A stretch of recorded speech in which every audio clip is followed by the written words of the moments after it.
You probably heard this countless times already. Bitcoin is an anonymous, secure, and decentralized payment system run by miners.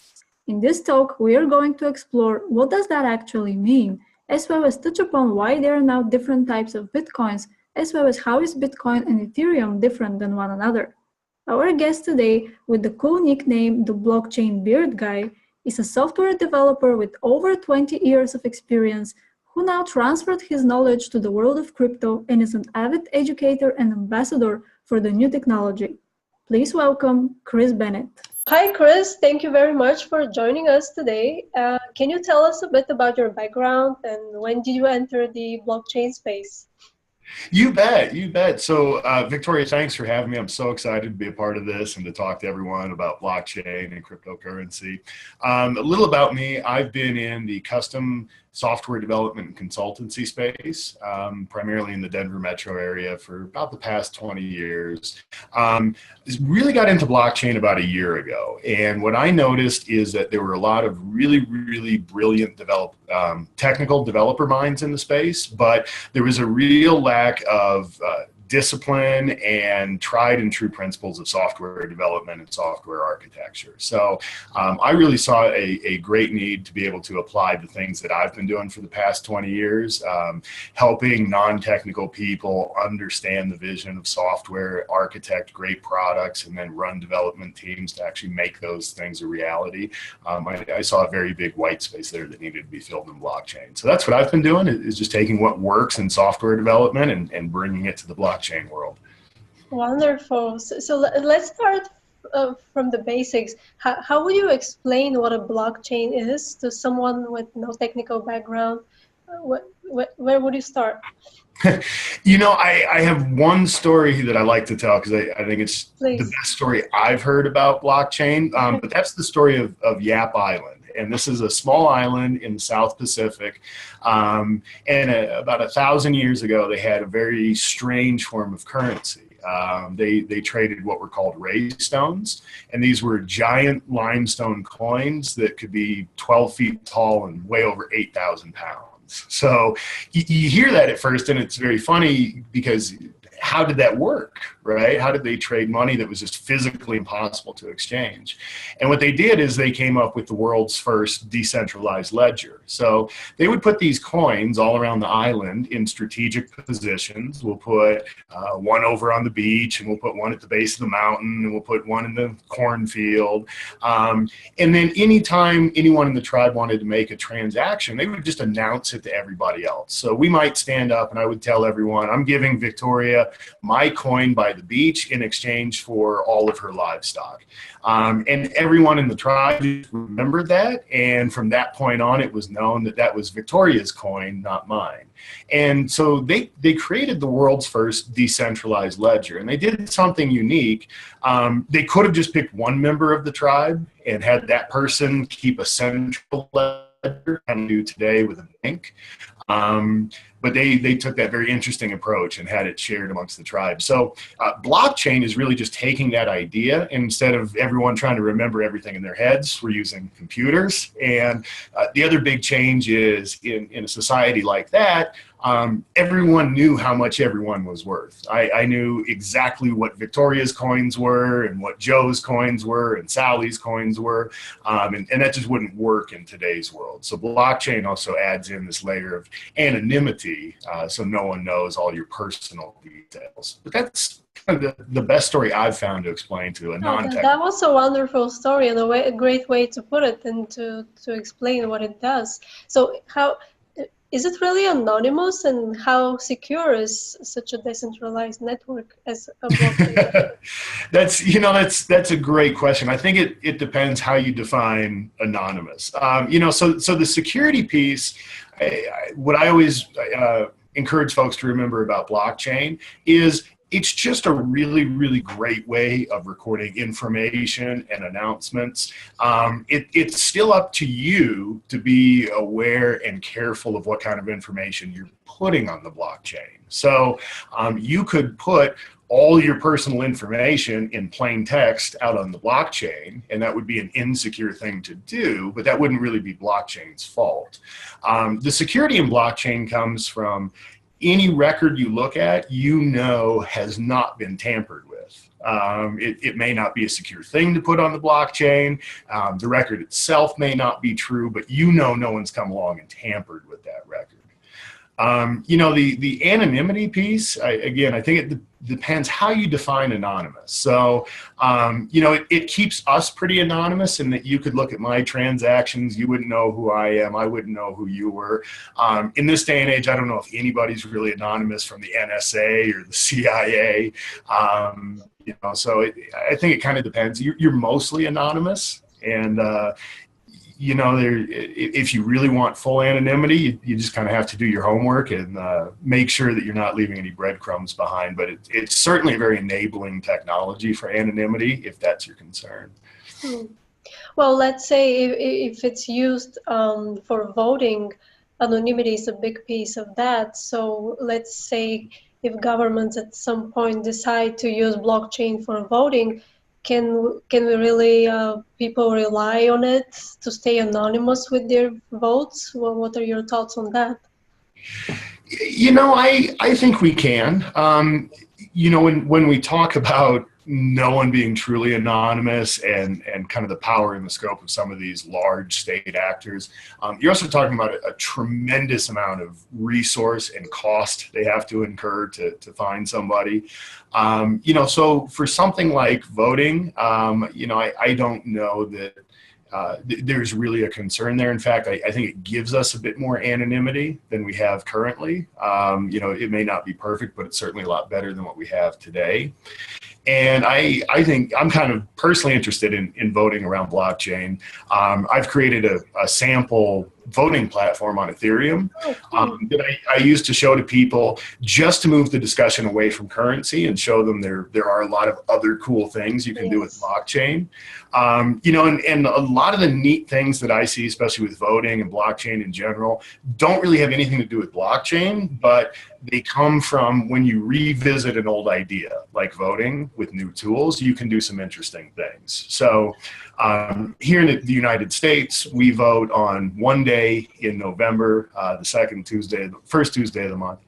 And there's been a lot of discussion lately about should that be a national holiday, because for lower income people or people who can't afford to miss work, it's viewed as unfair or disproportionately unfair to those people. If we run voting electronically on the blockchain, there's no reason that has to be a day anymore. That could be a week, that could be 2 weeks. That could be as simple as just pulling out your phone and voting with that. Changing your mind, re-voting, unvoting.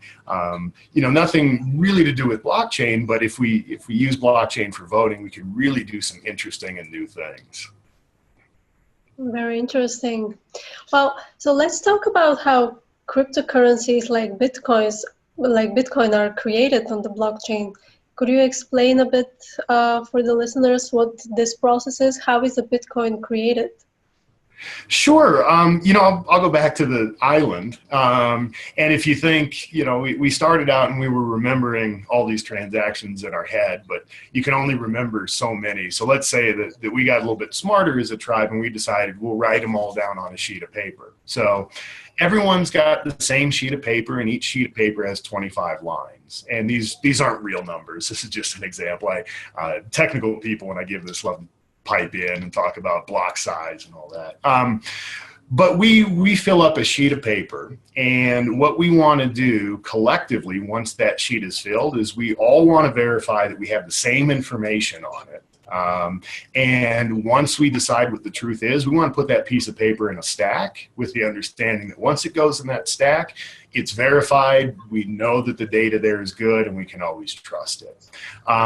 So that gets into mining and group consensus. So the way that happens is we all fill up our sheet of paper, and currently proof of work mining, you can think of it as we're all given a guessing problem. We just have to guess a random number, and whoever guesses the random number stands up and they go, I got the answer, and we can verify pretty easily that they guessed the right answer. So if they guess the right answer, and we agree with all 25 lines on their sheet of paper, then we say, okay, this is good. We'll put it on the stack, and we know it's good. And there has to be a reward for the person who guessed the right answer. And so we create a new coin, a new Bitcoin, a new Ether, whatever the currency is, and we reward that person for getting the right answer by giving it to them. And that's mining at a very simple level. Interesting. And you mentioned that the proof of work concept, and I know that there are many others out there. Can you talk a bit about them and what's the difference and what's the need to have different consensus mechanisms? You bet. So, this goes back to a problem first posed in 1982. It was called the Byzantine generals problem. And the idea is if you have a bunch of generals surrounding a city and they're using plainclothes messengers to deliver messages back and forth, they're going through the city, the general on the other side needs to be able to trust that message or have some kind of mechanism for trusting that message. This was a problem that hadn't been solved until 2008 when an anonymous person, Satoshi Nakamoto, published a white paper and introduced proof of work consensus. And that's the way currently right now that most blockchains are validating that page of transactions. What it involves is a very, very complex mathematical guessing game, and it takes a lot of computational horsepower to do that. So it's been a very good method. It's been very secure. We've seen a lot of hacks and thefts in the cryptocurrency space, but never against the protocol itself. Always against an exchange or a faulty smart contract. So we have a lot of confidence in the protocol. The problem we're bumping up into now is proof of work doesn't really scale as big as we need it to. It's consuming vast amounts of electricity, and there are environmental concerns around that. And there are performance concerns as well. We're kind of stuck in this 10 to 15 transactions a second. And we really need to get beyond that. For example, Visa's processing about 17,000. So there are new methods such as proof of stake, where we're not necessarily doing a big complex mathematical problem, but we are all making a wager that you're being honest, or that I trust your version of the data. And that cuts a lot of work out.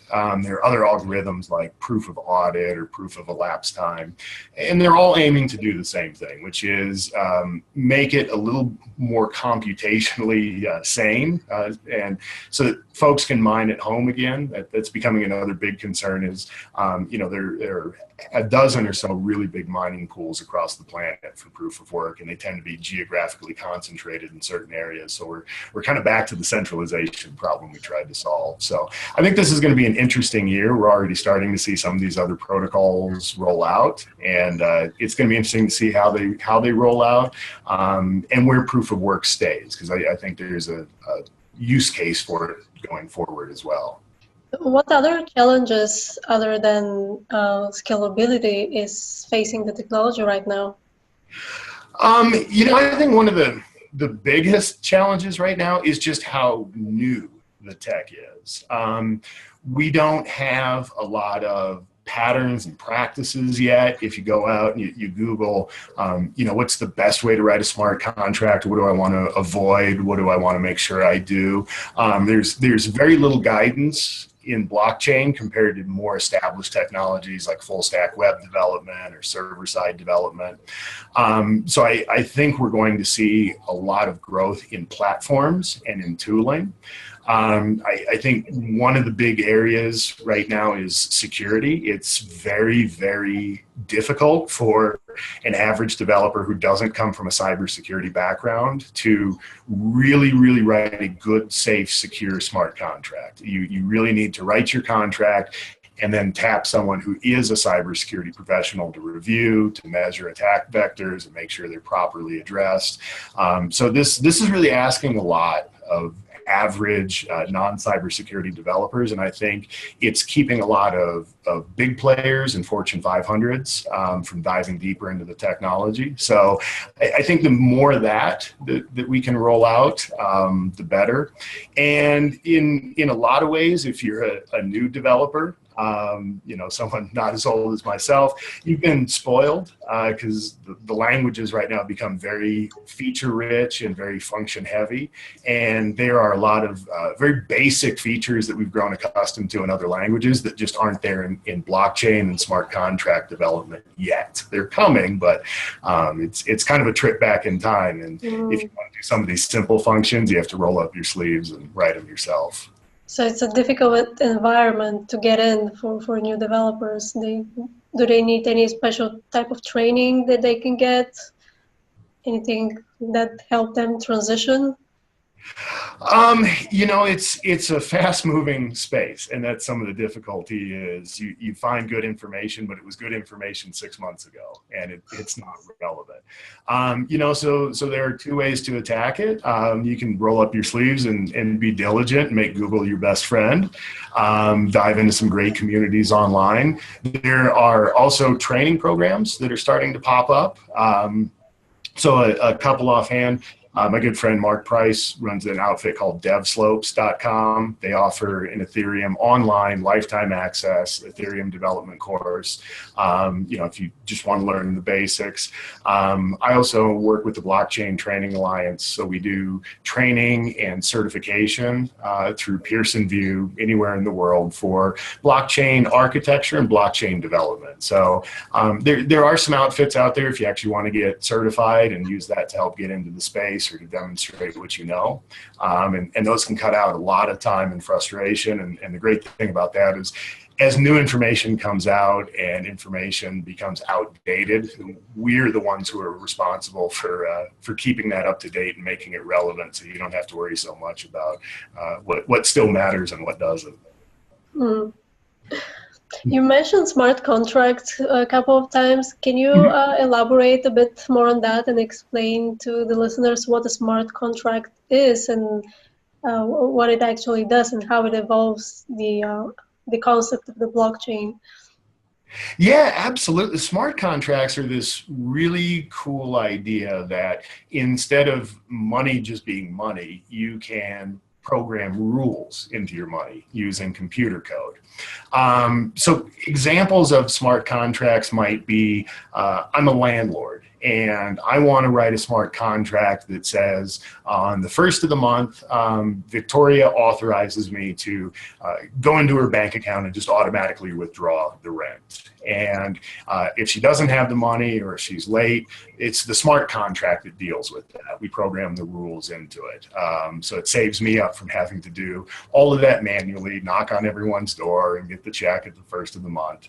And if you kind of get that idea, there's some really, really interesting things we can start doing if we define the rules by which we want our transactions to follow. So one example I really love going back to voting and politics is this idea of campaign finance and campaign donations. So Victoria is running for president. I might say, I'm going to donate $1,000 to her campaign, but I'm going to write a smart contract that says she can have 250 of that now.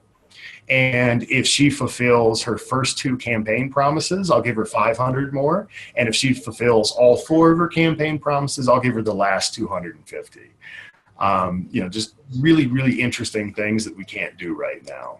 You know, another area where I really see a lot of interest in smart contracts is with artists, musicians, you know, people who want to be able to creatively license their art or their music. So, you know, I may be an artist and I charge you $10 for my album, but if you buy it and use it to promote your charity, I'll only charge you $2.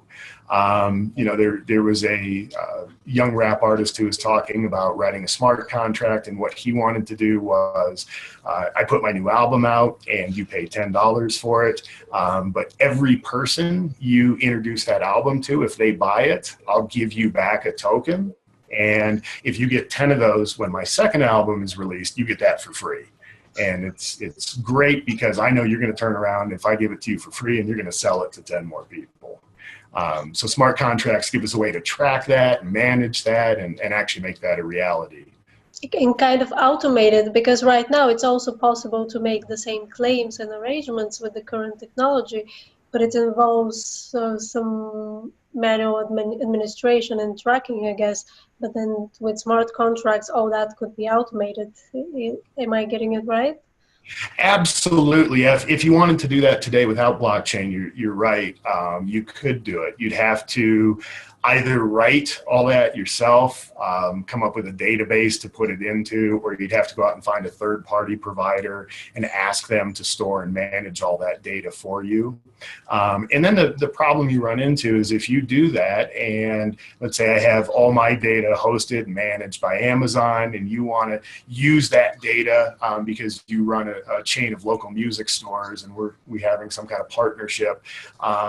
You have your data in a different central data store. Well, now we have to talk about, okay, how do we bridge that gap? How do I securely let you in to see my data and not anybody else? How do I put these exceptions in the castle walls? You know, where blockchain just kind of makes that natural and seamless because all the data lives in the same place anyway. It's a very different paradigm in that we started out in IT with this assumption that we can trust everybody. And then we found out that that's not true. So all our architectures are these systems that we've built bigger and bigger and bigger walls around. And when we need to let people in and we need to share data back and forth, those walls create a lot of friction. Blockchain turns that on its head and says, let's assume that we can't trust anybody whatsoever. And if we do that, and that's the assumption from the beginning, you don't end up building all these walls and fences and barriers around things. So it just makes that data flow a lot smoother. Very interesting approach, I would say. Yeah, yeah. So, please. It's just an interesting paradigm to watch because it's turning IT architecture and software architecture on its head, and that doesn't happen too often. And so it's a neat time to this field. So also, can you explain the concept of gas in the Ethereum network and how that works for paying for transactions? Can you talk a bit about that? Yeah, this is another new thing. If you've been in IT for a while, you've probably written software and you've never thought about how efficient it is or what kind of computational load it puts on the system, at least in normal software development. If you're writing graphics processing routines for video games, you know, you're probably used to that kind of thing. Gas is this idea that everything I do on the blockchain has a cost. And if I want to go put information out on the blockchain, I'm asking computers to do work. That transaction is going to get written down on that page. And then when that page is full, all the computers on the network have to verify it. They compete to solve that math problem. So I'm asking them to do a lot of work, and that work doesn't come for free. So if I want to put information on the blockchain, I need to pay to have that work done. And in the Ethereum world, that's called gas. And gas is just like the gas you put in your car. If I'm going to submit a transaction, I need to make sure that I've sent enough gas along so that the machines that process it can get paid. A lot of folks ask, well, you know, why is there this additional concept of gas if we're just talking about paying for a cost? Why don't we use Ether for that? Why is there this middleman, if you will? And I personally think it's a very neat idea. The Ethereum project understands that cryptocurrencies are very volatile right now, and gaining or losing 20, 30% in a day is still not uncommon.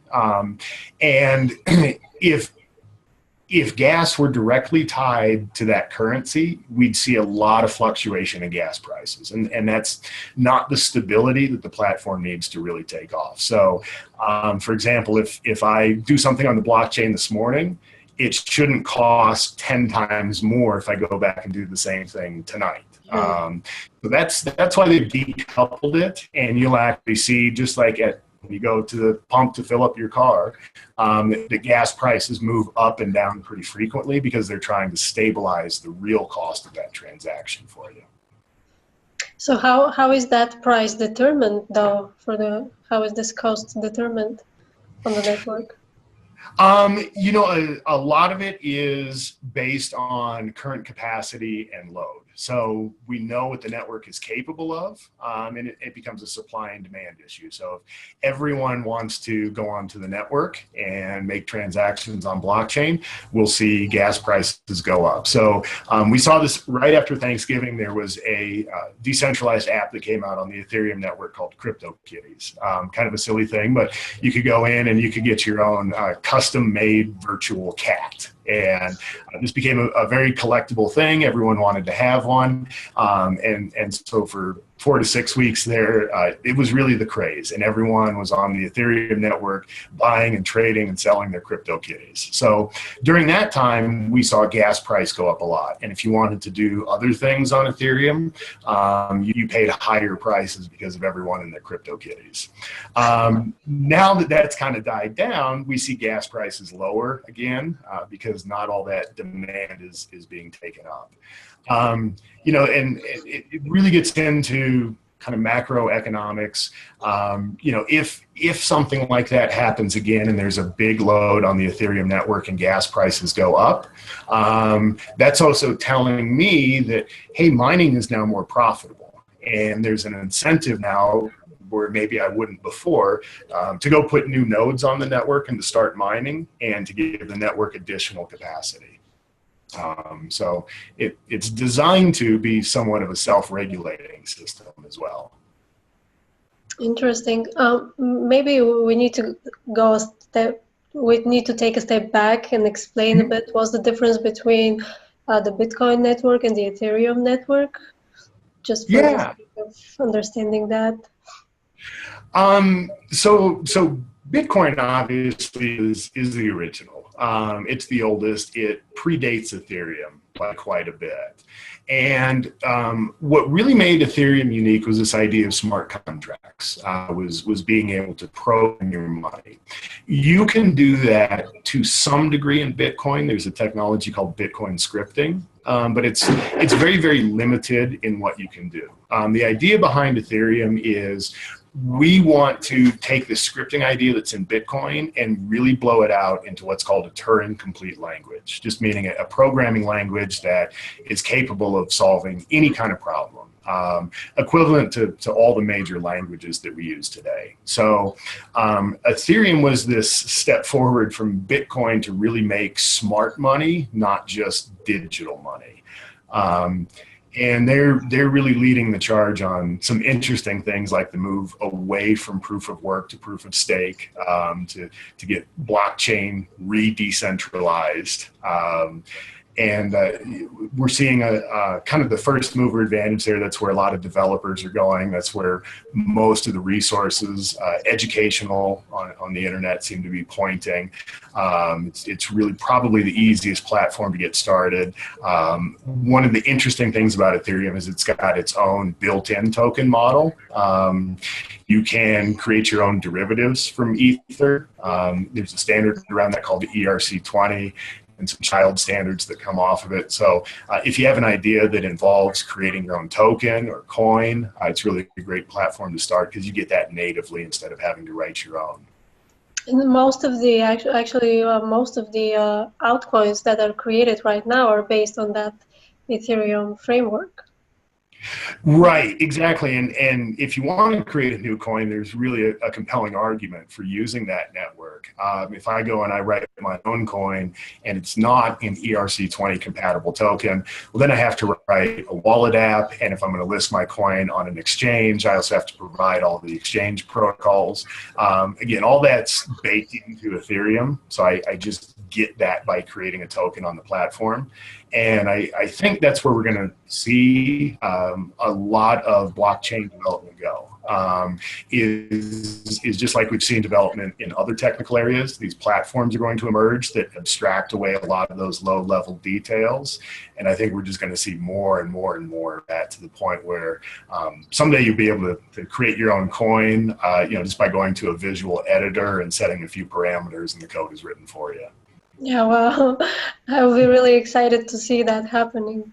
Having a WordPress for smart contracts and for creating your own coin, that would be interesting. Yeah, it's absolutely coming, and I think WordPress is a great model for that. You know, if you look back at the beginnings of the internet, you had to know HTML. There was no other way, and we didn't have any fancy visual editors. You just had to open up a text editor like Notepad and just start coding HTML. And so there were a lot of people who thought web pages and the internet were really cool, but that just was too much for them to take on. And then once we got tools like WordPress and some of these other visual editors, and boy, you can even open up Microsoft Word and create an HTML page now if you want. It's really become easy and accessible, and I think we'll see that exact same paradigm in blockchain. Oh, very, very exciting indeed. So are there any alternatives to the Ethereum network as of now? Any other platform that you can use to create your own coins? Like, do they have any competitors in that regard? Boy, I think there are about half a dozen new platforms every day that seem there are some interesting ones if you're getting into blockchain besides Ethereum. There's the Hyperledger project, which is very much focused on being a private blockchain solution for large enterprises. But Hyperledger... The IBM solution? Yeah, it's IBM and the Linux Foundation have teamed up to create a blockchain protocol called Hyperledger.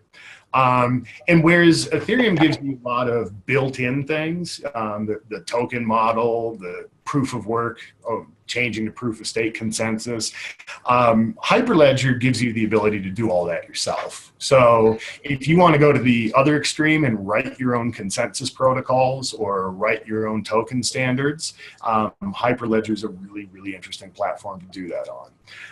There are other platforms like Stellar that are really, really focused on scalability and transaction speed. So if you really need something to compete with current payment processing systems, that's a really, really interesting platform. There are platforms like Monero, which are very, very focused on security and anonymity. So if that's what you need in your application, that might be a good platform to build on. And then there's some just really, really interesting projects like NEM that are coming up with some interesting group consensus algorithms and aren't big platforms yet, but are worth watching. So yeah, I always encourage people, because it's one of the first questions everyone jumps to is, well, what platform should I use to build my solution? I always encourage people to slow down a little bit and ask yourself, what is it you really want your solution to do? And once you understand that, the platform choice becomes a lot easier. Well, so what is the difference between the private and public blockchains? Can you talk a bit about that, and what are the pros and cons for using one that is public and one that is private? Yeah, great question, Victoria. I always layer on top of public and private the idea of open and closed. So public and private refers to who can view the blockchain data. So public being like the open Ethereum network. I can go and I can see any kind of transaction, whether it's me paying you $1,000 for your used car, or whether it's you buying CryptoKitties with that money, anything like that I can go and view. Private blockchain would be one where only certain participants are able to view, because sharing that data just doesn't make sense. It's not secure. Nobody cares. Reasons to run a private blockchain, you may run a manufacturing company and I supply you with parts. And so we could set up a blockchain just to record inventory levels and shipments. And that would be a very efficient way for us to work. But that's not necessarily information the rest of the world cares about or needs to see. And so we might set that up as a private blockchain. I also like I said, like to talk to folks about open and closed. So private and public talks about who can see the data. Open and closed talks about who can write the data. So I give this example that, you may have a young child and they have a very severe pesticide allergy. And so you always make sure when you go to the store to buy the organic produce. And it's got the little sticker, but you always wonder in the back of your mind, can I really trust that sticker? Can I really be sure someone just didn't print it up in their basement and stick it on the apples? You know, we could put all that information, that supply chain information, on blockchain. So when you go to the store, you can just pull out your phone and scan a QR code, and you can see these apples were grown on Victoria's organic orchard, and they were treated with Bob's organic pesticide. And then at the end, Sally's electric trucking came, and she picked up all the apples delivered into the store with those fancy new Tesla electric semis. So I can see that information right in the store, and I can feel really confident that I'm buying safe produce for my child. And it also opens up all these new cross-cutting concerns when I go shopping. So maybe I see that Sally's electric trucking delivered those apples, and I like that idea because I'm just a very green consumer. So I'm also going to the store because I have to buy toothpaste and deodorant and laundry soap. So when I buy those three things, I'm only going to buy the toothpaste, deodorant, and laundry soap that Sally's electric trucking delivered. Whereas today, if I go to the store, I don't have any visibility into that. There's no way for people in that B2B space to really establish themselves in the consumer's mind. And I think that's just a really neat idea, and it's going to open up a lot of avenues. But, you know, that's a great example, I think, of a public blockchain that is also closed, not open. Only certain people can add that information, but anybody can go and view it. But then there is still the question: how do you trust that the input is correct into the network? Because how do I know that Sally actually did the input herself and that they used this pesticide that they claimed? How do I know if just anyone can enter that data that I see in the app?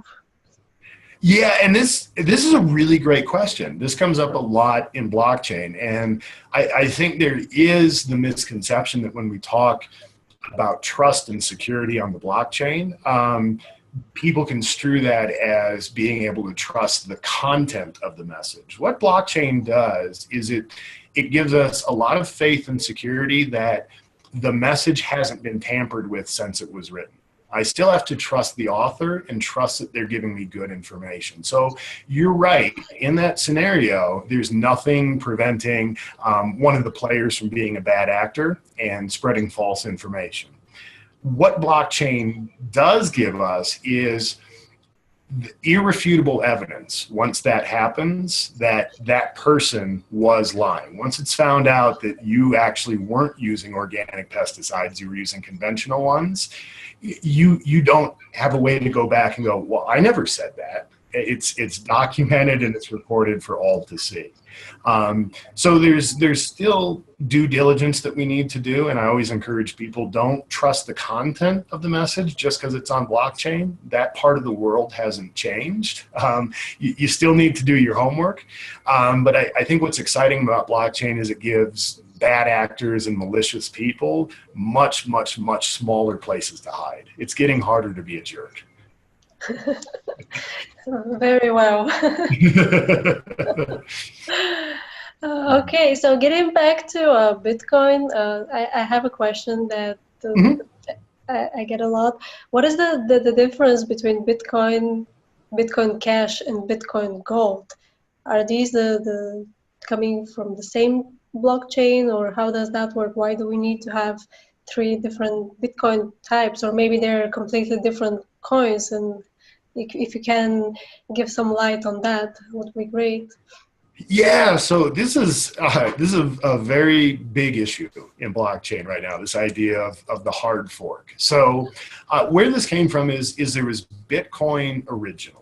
And some folks in the Bitcoin community wanted to introduce some new features. And so when they did that, they updated the Bitcoin standard, and they created what's called a hard fork, meaning that when Bitcoin started and there was only one Bitcoin, we were adding all these pages of transactions, and we filled up a page, and we put that sheet of paper on the stack, and we went to the new one, and we got this big, big, tall stack of papers. At one point, a group said, well, we're gonna create a version of Bitcoin that has some new features, integrate some new technology. And another group said, we want to keep using the original standard. And so what they did is, you can almost think that they went and they Xeroxed that whole stack of papers. And the new group picked up everything from that point on and did things a little differently, while the group that wanted to use the classic Bitcoin just kept going where they left off. So you have everybody agreeing on what the truth is up to a point in time, and then there's the Bitcoin story, the Bitcoin Cash story, the Bitcoin Gold story. What we're seeing a lot of dialogue around right now is this idea that hard forks really just create too many divisions and confusion. So this has made it very confusing if you're just getting into blockchain and cryptocurrency. Why are there 3 Bitcoins? Which one should I invest in? Which one's the best to hold my money in? And it's not really a good software development model that we have to create a hard fork every time we want to put new features or updates into the product. So we're seeing a lot of dialogue and potential architectures and solutions for how do we introduce new features, but not create this hard fork.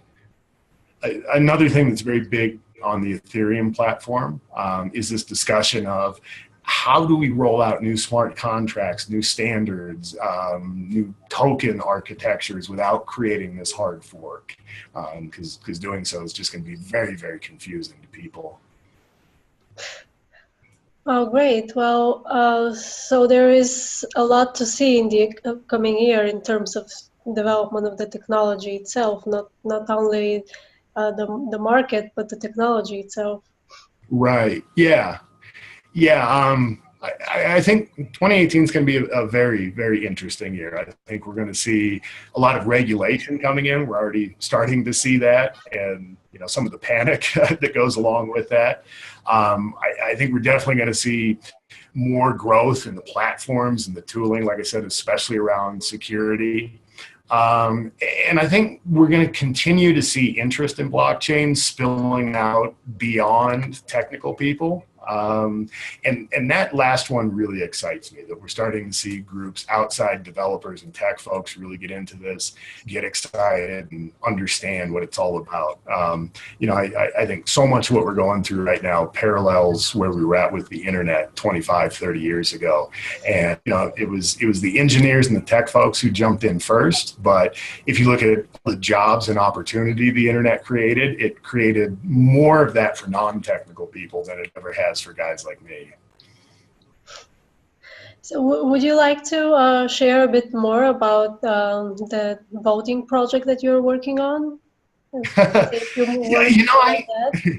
I hesitate to even call it a project. It's okay. So far from anything production ready. It really was, as I go out and I talk to folks about blockchain, one of the very first questions I get is, well, that's Bitcoin, right? It's cryptocurrency, and it's a bit like email and the internet.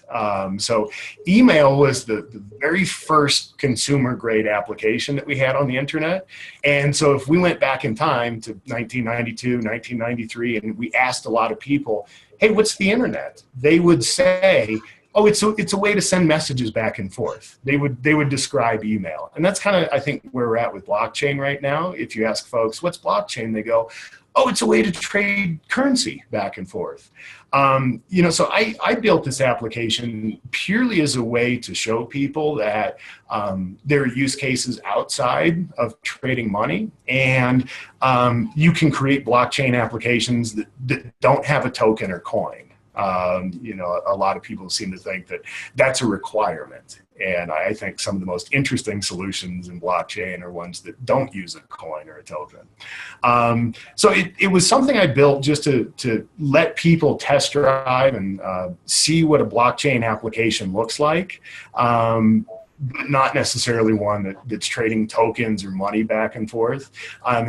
And that's, I think, really helped people kind of understand, break out of that email model a little bit. But yeah, it's purely just been an educational project. I wouldn't want anyone actually casting votes on it. Okay. No, because I find it interesting, and I am really hoping that it will be adopted soon for voting on real world problems, because right now we can't really count on what we have as technology for electronic voting. Yeah, I think it's a really fascinating concept that I can vote. I could do that online. I might go to a place, a school on voting day to go do that. But when it's all said and done, I can pull out my phone. I can verify that my vote got recorded exactly how I wanted it recorded, that it hasn't been tampered with. Over here in America, there's a big dialogue going on right now about, was our last election tampered with, and how do we know, and what are the repercussions of that, and how do we deal with that going forward? Having all that information on blockchain would not only let us know if that kind of thing is happening, but it would also make it quantifiable. We could actually determine what kind of impact it had, and be able to watch for those kind of patterns and trends in voting data going forward to help get ahead of it. So I think once the political world understands the power that blockchain brings, we're going to see some interesting things, especially as the first few players are brave enough to step forward and get some early wins. Let's see. Yeah, I love what's going on in Dubai right now, the Smart Dubai initiative. They're working to put all government records and operations on blockchain over the next 2 years. The goal is to have this done by 2020, so very, very ambitious goal. I think in the years after that, we're going to see the rest of the world look to places like Dubai as a model. And when they see the benefits and how well this is working out, and the transparency and visibility into government operations that you get, and the trust. They might not like it. They might not, but you know what? The first smart politician who realizes that if I can make people trust their government again, I'm going to be very successful. Yeah. Someone's going to get it eventually. Oh, I hope so. That's all we can do, right? Yeah. Well, as we're coming to a close, Kris, would you like to share anything else? Just please do so. My personal mission in this space is all about showing non-technical people and non-developers that there's a big place in blockchain and in emerging tech for you. And I alluded to it before, but again, I'll go back to the internet. And the internet created more opportunity, more wealth, more success for non-technical people, for people who weren't coders, for people who weren't working the back-end technology, than it did for anybody else. And so there are a lot of people interested in blockchain right now who think, well, it's really interesting, but I don't come from a technical background. I'm too stupid to learn to code. I've spent my whole life in sales and marketing. I'm not a technical person. And that is so wrong. It's literally never been easier, if you're interested in technology, to learn as deep as you want to go. There's plenty of opportunity in the space if you're not a developer, or if you don't want to learn to code. Just like the internet needed sales and marketing folks, and it needed accounting folks, and it needed management folks. We're going to need all those same people in blockchain. So that's my personal mission. And to anybody watching this, if you're just getting into blockchain and it seems overwhelming, it seems confusing, reach out to me. I'm always here to answer questions. Just go on LinkedIn and look up Blockchain Beard Guy, and you'll find me right away. And I always encourage people to send me those kind of questions, because if you're wondering it, if it's a question in your mind, then there's 1,000 other people on the planet that are wondering that too. And if we can answer that question in a public way, that just helps everybody out. So that's my little personal sales pitch is if you're just getting into blockchain and you're feeling confused, need some help, reach out to me. Very good. Thank you, Kris. Thank you very much for being here and for sharing all this with us. And I'm sure that a lot of people found it valuable, and they will approach this space more comfortably now. I hope so. It's, you know, this is a tremendous thing to be a part of. And I was so flattered when you asked me. And, you know, I hope to anybody watching this that they got good value out of it. And I hope if they didn't, they send me an angry email and let me know what I can do better next time. But it's just a lot of fun. And it's so cool seeing so many people from different walks of life, both professionally, geographically, culturally, get into this space and start to exchange ideas. And there's a real genuine excitement and a real feeling amongst all the participants that we're doing something big that's going to have lasting impact. So it's just been the most fun thing in technology I've had the opportunity to do.